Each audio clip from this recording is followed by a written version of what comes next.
taught a class in 2018 on the archaeology of food. And as part of that class, I asked students like, hey, why don't you guys keep a weekly food journal? I don't want you to just talk about like what you're eating, but the social context in which, you're consuming or thinking about food.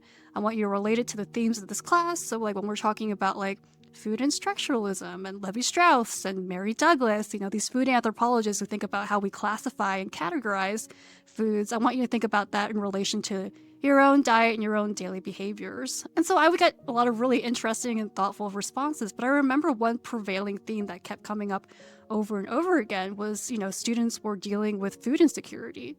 There was one particularly poignant response where my student was talking about, he was about to become a dad, and he was talking about the struggles that him and his fiancée were going through in terms of determining just like how to feed themselves and that anxiety they felt about being able to provide enough for their son who was going to be born in a few months.